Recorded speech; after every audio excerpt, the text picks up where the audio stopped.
O banquete amargo, Clara e a vingança de sangue na casa grande da Bahia. Silêncio. Tente imaginar o silêncio que precede o grito. Tente imaginar o que acontece quando a confiança cega encontra a vingança mais fria e calculada. Estamos na Bahia. É o ano de 1835. Lá fora, o calor é úmido e sufocante, mas aqui, no coração de uma das maiores e mais prósperas casas grandes do Recôncavo, o ar está denso com o cheiro de luxo, rum e opulência. A data é a Festa de Reis. Uma das celebrações mais importantes do ano. Um momento em que os senhores se reúnem para ostentar, para comer e beber o fruto do trabalho alheio, para reafirmar seu poder incontestável. Os salões estão repletos. Pratos de prata brilham, lustres de cristal refletem a luz de velas caras. Os convidados, a elite do açúcar e do tabaco, riem alto, bebem vinho importado e se cumprimentam em um show de arrogância e conforto. Eles se sentem intocáveis, inquestionáveis. Seus corpos estão fartos, suas mentes relaxadas pela bebida e pela certeza da própria superioridade. Afinal, quem a ousaria? Eles não veem o perigo. Não percebem que o mal que tanto temem, a rebelião que buscam esmagar com chicotes e correntes, já está entre eles. Não está nos campos, nem nas fugas para os quilombos. Está no alimento que engolem, no doce que lambem, na mão que o serviu. Naquele dia, a casa grande estava sendo servida por sua própria ruína. Seu terror estava personificado em uma mulher que conheciam muito bem, uma que passava despercebida no calor da cozinha, uma que eles chamavam apenas de escrava. Seu nome era Clara. E ela estava prestes a entregar o banquete amargo que marcaria a ferro e fogo a história da escravidão na Bahia. Deixe sua reflexão nos comentários. A história de Clara é um lembrete de que, mesmo nas correntes, a alma humana sempre lutará pela sua liberdade. Clara não era uma figura recém-chegada ou uma rebelde declarada. Isso seria fácil de identificar e fácil de punir. O pavor dela, para os senhores, estava em sua proximidade. Ela era a cozinheira-chefe. Para os olhos da sinhá, Clara era de confiança, uma peça valiosa na engrenagem da casa grande, a única que podia reproduzir o ponto exato do tempero, o toque sutil na doçaria. Isso lhe dava acesso irrestrito aos mais íntimos espaços de poder. Ela circulava pela cozinha, pela despensa, e até mesmo pelos aposentos da família, sem levantar a menor suspeita. Essa confiança era a chave da senzala, era o que permitia a Clara transformar o seu instrumento de trabalho, e os talheres, os temperos, as panelas, em instrumentos de guerra. Enquanto os senhores se fartavam no salão, a cozinha era um inferno de fumaça e calor. Mas para Clara, era o seu laboratório de vingança. A festa de Reis não era apenas uma data religiosa, era o auge do ciclo social. Era o momento em que se celebrava a colheita próspera, a estabilidade e, acima de tudo, a supremacia branca. Matar em outro dia seria um assassinato. Matar na festa de Reis seria um sacrilégio, um ato político de profunda ressonância. A casa grande ficaria em choque. E era exatamente isso que Clara queria. Ela não queria apenas matar, ela queria desmantelar o poder simbólico daquela família. Mas o que leva uma mulher, aparentemente pacata e resignada ao seu destino, a planejar um ato de tamanha crueldade?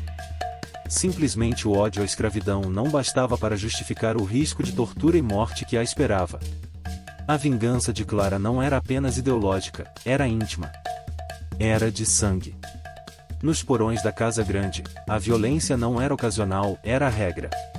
E para Clara, o limite foi ultrapassado há poucas semanas. Em vez da venda de um filho e uma dor comum, mais devastadora, o estupim de Clara foi a morte brutal de seu companheiro. Ele não havia fugido, nem se rebelado. Ele havia cometido o crime de ser pego defendendo uma jovem escravizada dos abusos do feitor.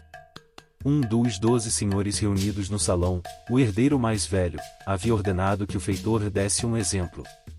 E o exemplo foi a morte lenta e agonizante do companheiro de Clara, espancado até a morte no tronco na frente de toda a senzala, como aviso. Clara foi forçada a assistir. Foi forçada a cuidar do corpo sem vida. E foi forçada, no dia seguinte, a voltar para a cozinha e preparar a refeição do algoz. Foi ali, com as mãos na massa e o coração feito em pedaços, que a sua alma se transformou em veneno. O luto se tornou fúria fria. Ela não agiria por impulso. Ela precisava de um ato que atingisse o poder central daquela família. Seu alvo eram os 12 senhores, aqueles que tomavam as decisões, que administravam o terror, que lucravam com a dor de sua gente. Ela precisava de um veneno que fosse indetectável pelas técnicas da época, um que parecesse uma doença de branco, uma febre súbita, ou uma simples e fatal intoxicação. O plano se solidificou. Clara se lembrou dos ensinamentos antigos, passados de geração em geração, dos conhecimentos sobre plantas e raízes cultivados em segredo. Ela sabia sobre o sumo da maniva brava, a mandioca venenosa, se mal preparada. Ela sabia que a dosagem certa, misturada à fartura de um prato pesado, causaria a confusão que ela precisava. Seus alvos seriam os doces, sempre tão apreciados pelos senhores.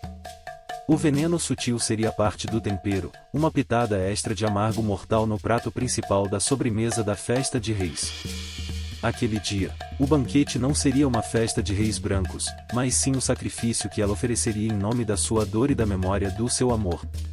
E ninguém, na casa grande, estava pronto para o prêmio que Clara aguardava. A fúria de Clara era silenciosa, mas sua mente estava em ebulição. Ela não podia arriscar um levante aberto. Revoltas eram rapidamente sufocadas, e os líderes, transformados em espetáculos de horror para intimidar a senzala. A estratégia de Clara tinha que ser cirúrgica, invisível e inquestionável.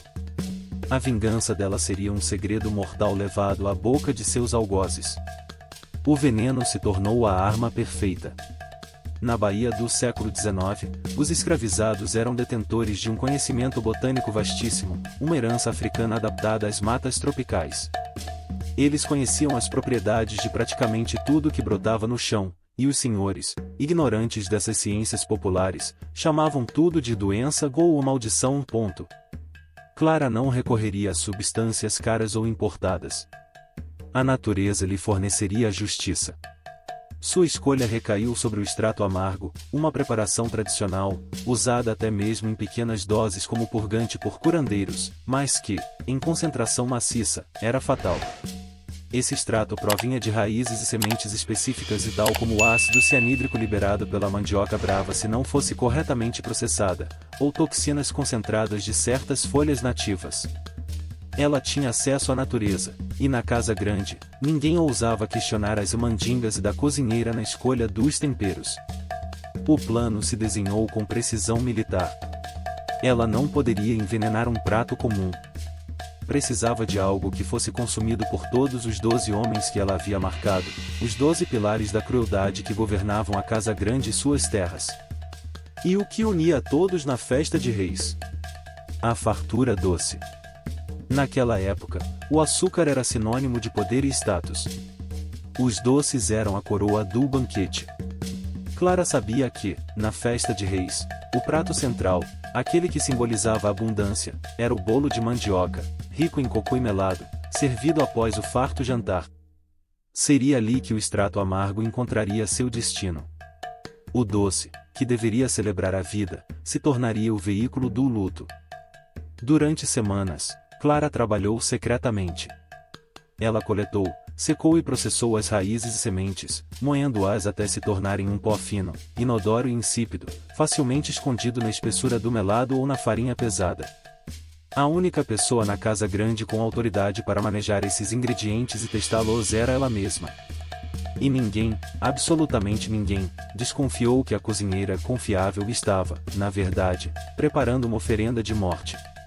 Seu ato final de preparação não foi na cozinha, mas na senzala, na noite anterior. Com a comunidade reunida em segredo, ela contou sua intenção. Foi um momento de silêncio aterrador. Não houve aplausos, apenas lágrimas e acenos de cabeça. Eles sabiam o custo, mas entendiam a necessidade. Ali, sob a sombra da casa grande, Clara se transformou de escrava em juíza. E no dia seguinte, a sentença seria executada. Finalmente, o dia chegou. O sol da manhã da festa de reis era um inferno. Na cozinha, O calor não vinha apenas das brasas, mas da pressão insuportável.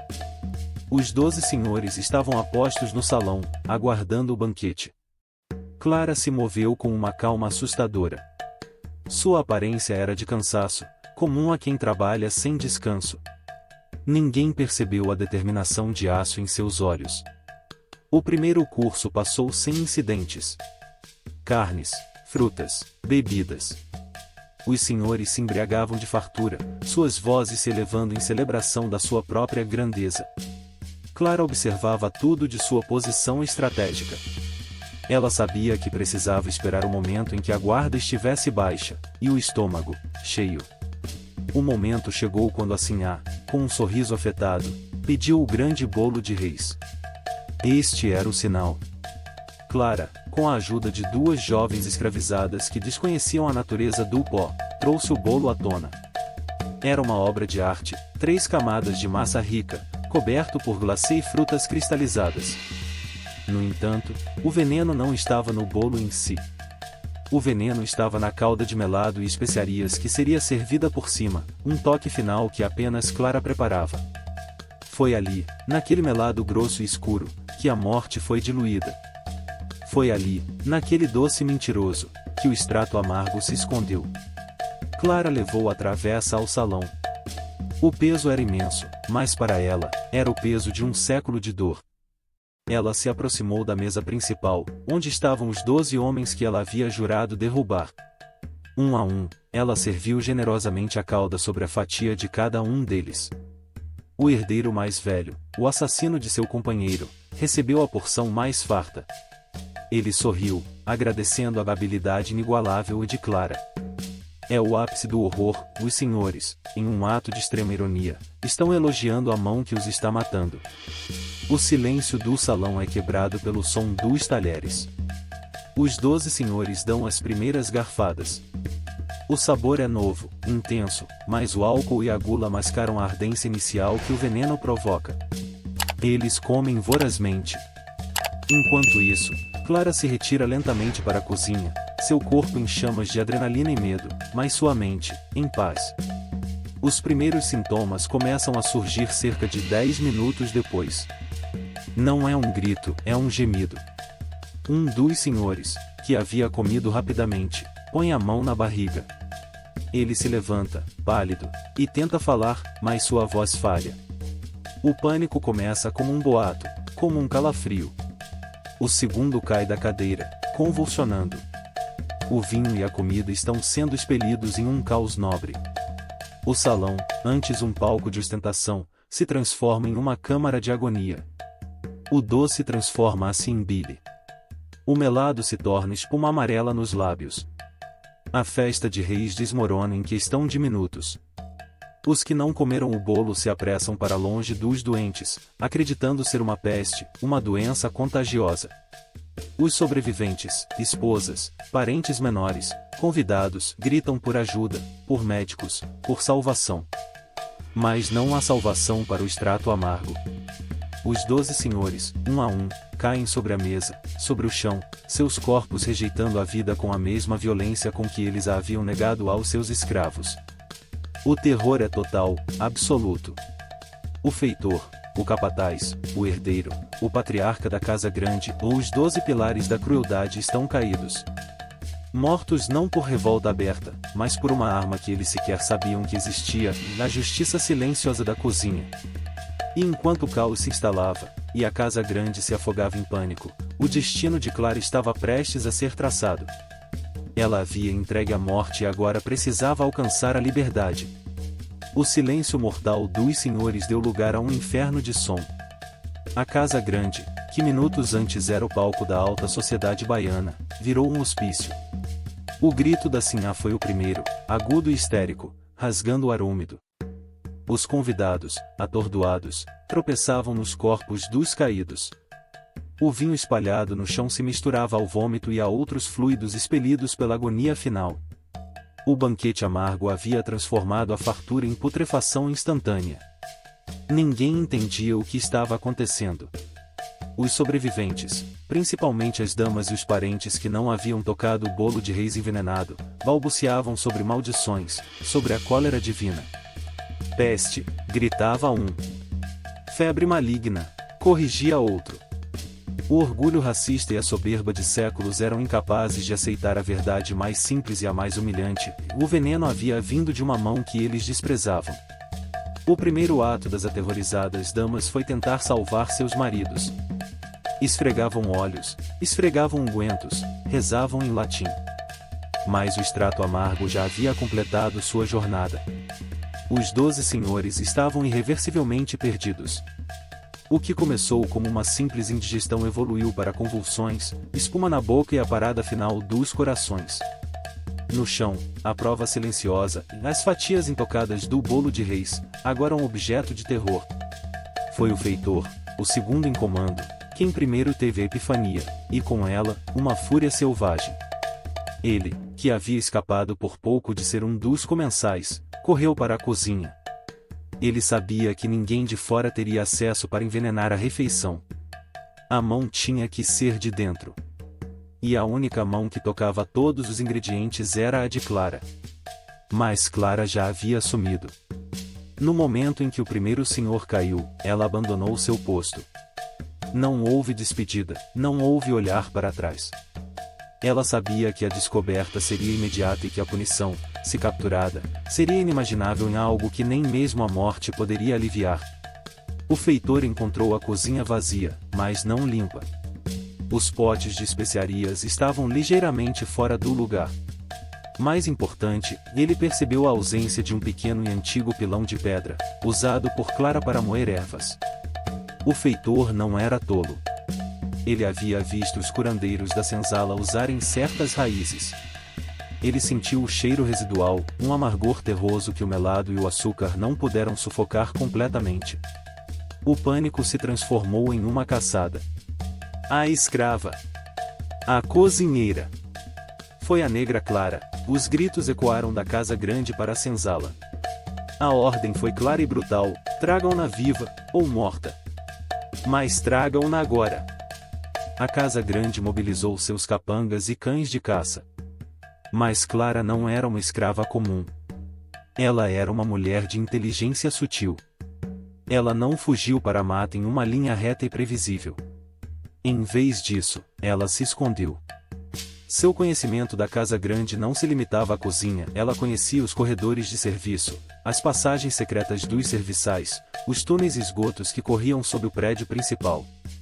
Sua fuga foi uma obra-prima de timing. Enquanto o feitor e os capangas vasculhavam a senzala em um frenesi de violência cega e quebrando utensílios, espancando inocentes em busca de informação, e Clara rastejava por um canal de drenagem, coberta de lama e escuridão. Ela não queria que a vissem fugir para o quilombo de Palmares ou para outro refúgio distante. Ela queria que pensassem que ela desapareceu, que foi engolida pela terra ou que havia se matado. Ao emergir na mata, longe da casa grande, ela olhou para trás. As tochas estavam acesas, o caos era visível. Ela não sentiu remorso. Sentiu apenas a frieza da justiça cumprida. O sangue dos 12 senhores não estava em suas mãos, mas em sua alma, lavando a dor do seu companheiro e de sua gente. Ela havia deixado a casa grande com sua própria marca, uma dúzia de caixões para a elite branca. A notícia do envenenamento na festa de reis não demorou a se espalhar. A Bahia ficou em choque. Não era um incêndio na senzala, não era uma revolta com armas.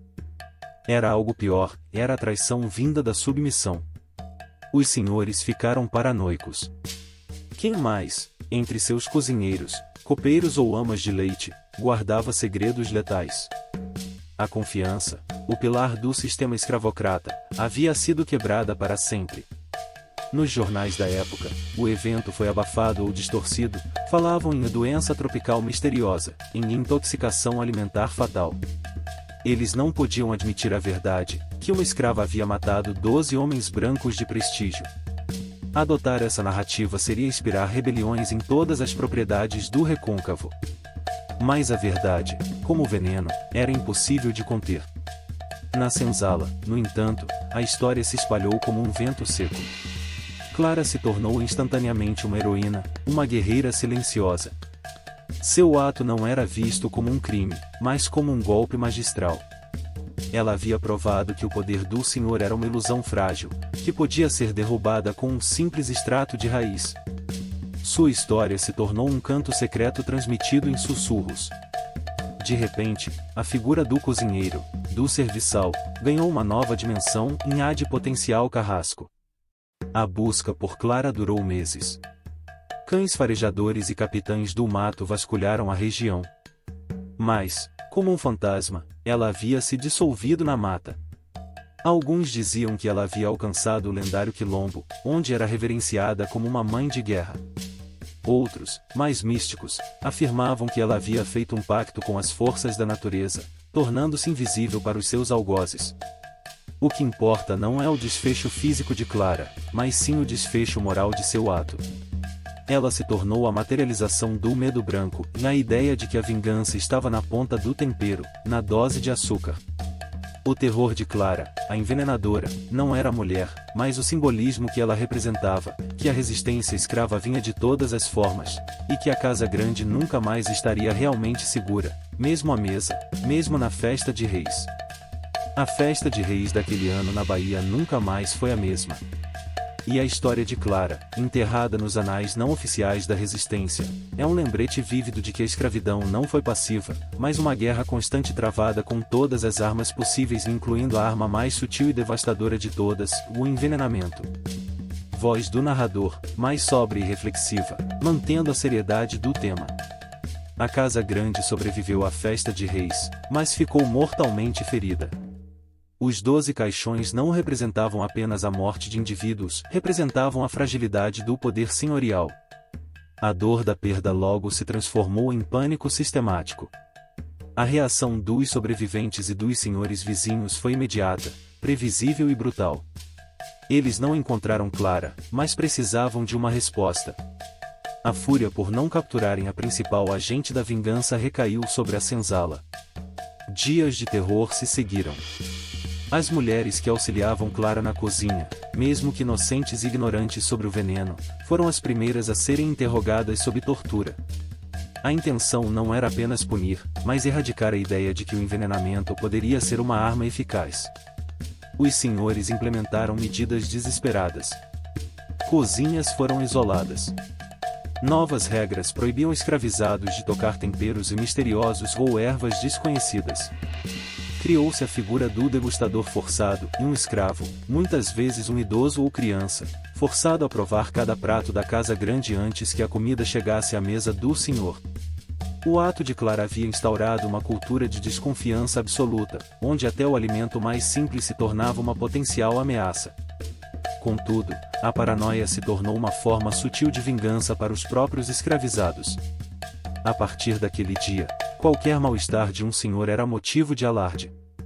Qualquer febre, qualquer dor de estômago, por mais banal que fosse, levava ao terror de ter sido envenenado por algum outro Clara. O medo virou a nova corrente invisível. Os senhores passaram a viver em um cativeiro mental autoimposto, onde a submissão de seus serviçais nunca mais seria aceita como garantia de segurança. Os 12 túmulos se tornaram um memorial sombrio. Em vez de inspirar respeito, inspiravam horror. O banquete amargo de Clara havia custado à elite da Bahia mais do que a vida de 12 homens, custou-lhes a paz de espírito. Eles haviam perdido o controle sobre o que entrava em seus corpos, o controle mais fundamental de todos. Mas o que aconteceu, de fato, com Clara? Para a Casa Grande, ela era a fugitiva mais procurada, uma assassina demoníaca.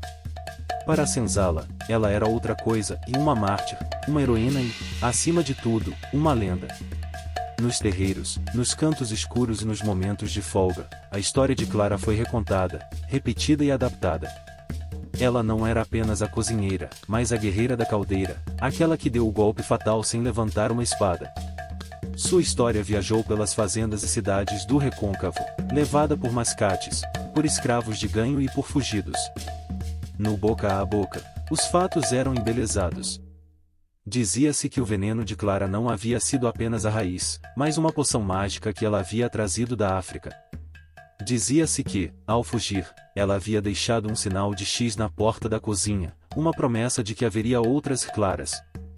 O número 12 se fixou na memória coletiva, um número bíblico de perfeição, dando ao seu ato uma dimensão quase mística de justiça divina.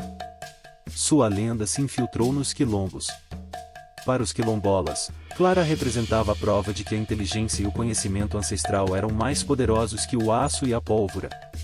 Se ela chegou a um desses redutos de liberdade, ela não foi apenas acolhida, ela foi elevada. Seu conhecimento sobre venenos e ervas se tornou uma ferramenta de defesa, usada para proteger as fronteiras do quilombo de invasores. Clara se tornou um paradigma de resistência feminina. Em uma sociedade que via as mulheres escravizadas apenas como trabalhadoras ou reprodutoras, Clara usou seu trabalho mais íntimo e doméstico e a cozinha para subverter toda a estrutura de poder. Ela provou que as mulheres na escravidão não eram vítimas passivas, mas agentes de mudança, capazes de estratégias letais e silenciosas. A lenda dela deu poder e esperança. Há milhares de escravizadas que trabalhavam sob o teto de seus senhores, ensinando-as que a vingança podia estar na ponta dos seus dedos. O rastro de Clara, a envenenadora da Bahia, desaparece nos arquivos oficiais. É provável que, como muitos heróis da resistência, sua morte nunca tenha sido registrada pela Casa Grande. Mas seu legado é inegável. Ele nos força a reexaminar a história da escravidão, que muitas vezes é contada apenas através de fugas em massa e revoltas armadas. A história de Clara é um lembrete cruel e necessário. A resistência escrava era onipresente, uma guerra travada em todas as frentes.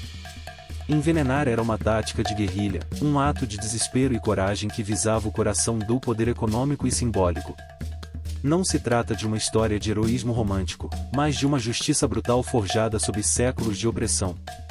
O banquete amargo não foi apenas um evento isolado, foi um marco de terror que levou a elite a questionar a segurança de seus próprios lares.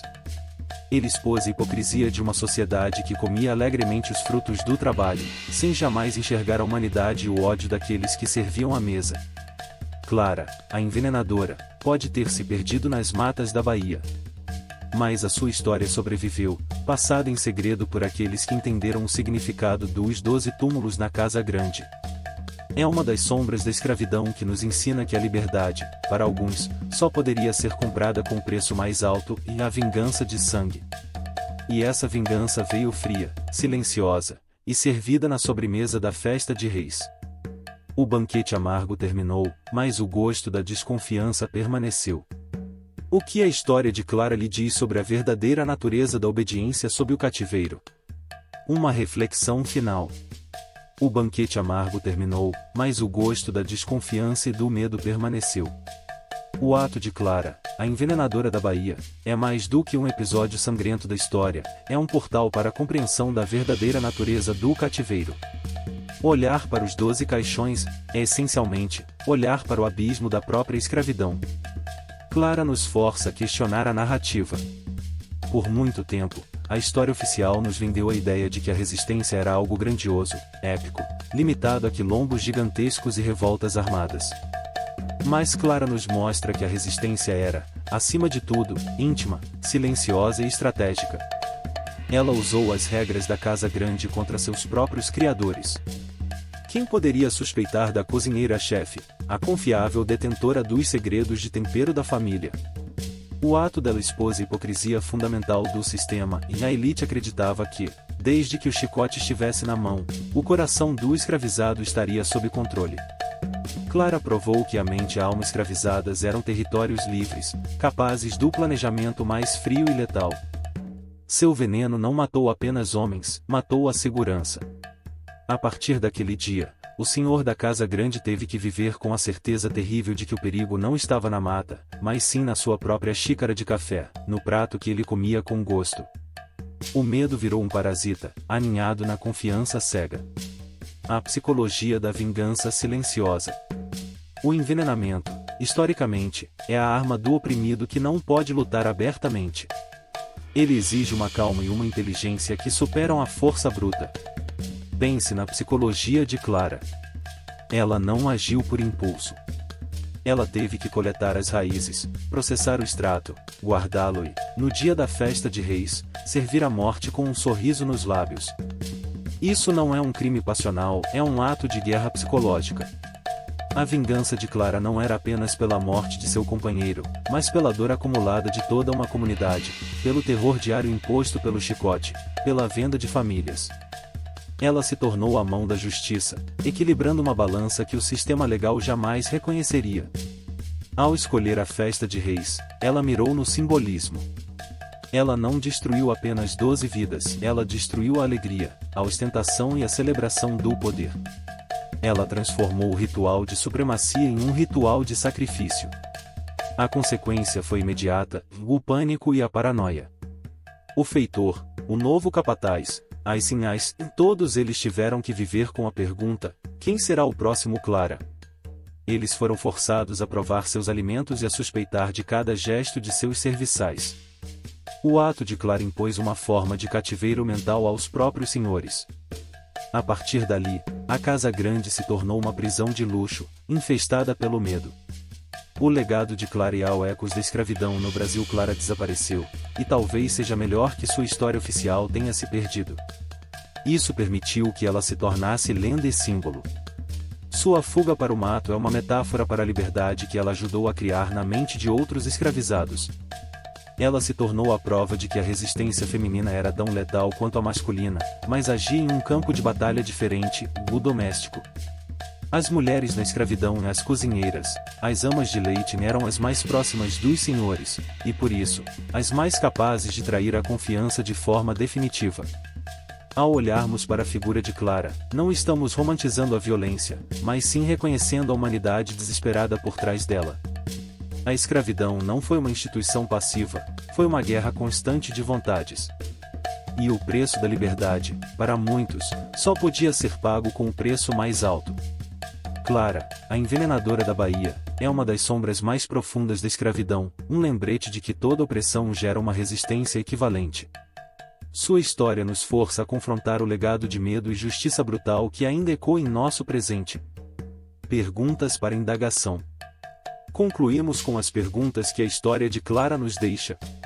Ato de guerra ou assassinato? O ato de Clara foi um crime individual hediondo, ou foi um ato de guerra e retaliação legítima contra uma estrutura que já havia tirado tudo, incluindo a vida de seu companheiro? O contexto da escravidão muda nossa definição de justiça. O medo como punição: qual foi o castigo mais severo para os senhores sobreviventes, na morte de seus pares, ou a paranoia de ter que comer e beber sob constante suspeita? O medo imposto por Clara foi uma forma de vingança mais eficaz do que a morte. A herança de Clara: se você fosse um escravo da senzala, Clara seria contada como uma figura a ser temida ou uma heroína e mártir cujo sacrifício trouxe esperança? Qual o papel da lenda dela na manutenção da resistência negra na Bahia? A subversão, ao usar a cozinha, o espaço doméstico de servidão, como seu campo de batalha, Clara subverteu o poder de forma mais eficaz do que se tivesse usado um facão. O que isso nos diz sobre a força estratégica da resistência feminina na escravidão? Deixe sua reflexão nos comentários. A história de Clara é um lembrete de que, mesmo nas correntes, a alma humana sempre lutará pela sua liberdade.